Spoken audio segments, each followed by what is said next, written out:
Perhatikan teks berikut ini dengan seksama. Ramin tak kunjung pulang. Ramin nyaris menjerit. Tangannya tertumbuk dahan hanyut saat buru-buru sembunyi di dalam pelukan akar. Untung ia segera melihat dahan itu. Hampir ia mengira dahan itu adalah mulut buaya yang siap menelan lengannya. Teringat lagi ia pada Aco. Sejak semusim lalu, ia ikut Dadan karena hasil cengkehnya tak bagus. Sementara tengkulaknya minta selalu dibayar. Aco tertangkap petugas saat adu mulut di warung nasi lemak lantaran ia mengumpat pada preman yang menutupi jalan. Hari itu, memang perpaduan nasib sial jatuh di hadapan Aco. Umpatannya didengar preman, adu mulut terjadi, dan petugas sedang lewat. Apes. Aco lalu dibawa petugas, digiring bagai ternak ke tengah lapangan, dipukuli dengan bengis saat mencoba kabur, ditanyai macam-macam, didenda hingga ia tak sanggup bayar, diambil hasil kerjanya 1 musim, dideportasi, pulang ke rumah dengan tangan hampa, ditunggu tengkulak pula. Bah, hilang sudah 1 kebun cengkeh di Rudung Sial.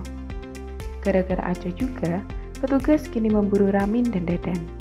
Ternyata, Dadan memang sudah dicari-cari petugas karena beberapa kali memasukkan tenaga kerja tanpa izin.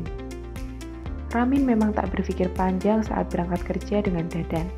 Yang penting, ia bisa membawa pulang uang untuk menikahkan anaknya, buat pengobatan sakit gula ayahnya, dan sisanya bisa ia belikan mesin cuci yang saban hari diminta istrinya. Ramin tak mau nasib nahas Aco terjadi pada dirinya. Wajah semeringah anak gadisnya sudah terbayang girang menyambutnya dengan ransel penuh uang. Bunyi langkah mendekat, pelan. Ramin membeku, sekuat-kuatnya menahan nafas. Baginya, lebih baik tak bernapas daripada tertangkap petugas-petugas berwajah garang itu. Bisik-bisik makin kencang. Ramin memutar otak. Kalau mereka melihat rumput-rumput rebah itu, atau kalau ada 1-2 orang cukup jitu tebakannya, mungkin mereka bisa yakin kalau pelarian yang mereka kejar bersembunyi di antara akar pohon.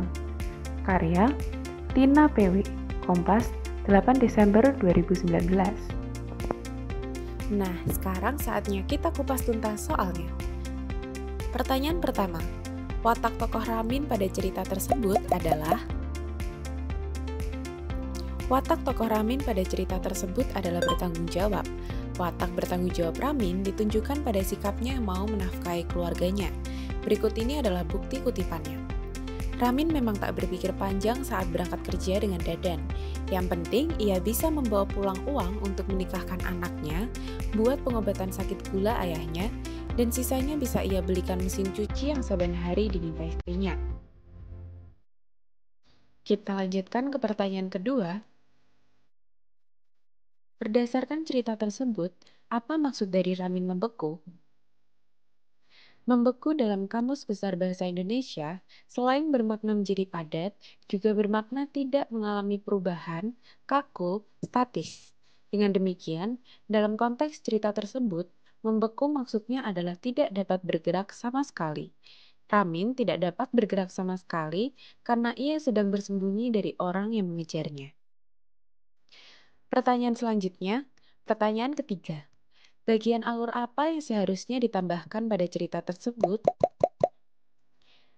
Bagian alur yang seharusnya ditambahkan pada cerita tersebut adalah penyelesaian konflik. Cerita tersebut berakhir dengan keadaan Ramin yang masih bersembunyi karena dikejar-kejar petugas. Tidak ada penyelesaian atas masalah yang sedang dihadapi oleh Ramin tersebut. Nah, sekarang teman kece coba jawab pertanyaan ini di kolom komentar ya. Mengapa Ramin dikejar-kejar oleh petugas?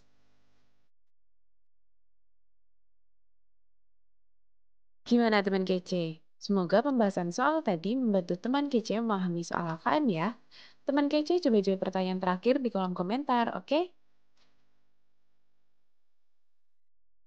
Nah, kalau teman kece mau latihan soal KKN yang lebih banyak, langsung aja yuk latihan soal di kejarcita.id atau download aplikasi Kejar Cita di Play Store sekarang juga. Kejar Cita, kejar ilmu, raih cita.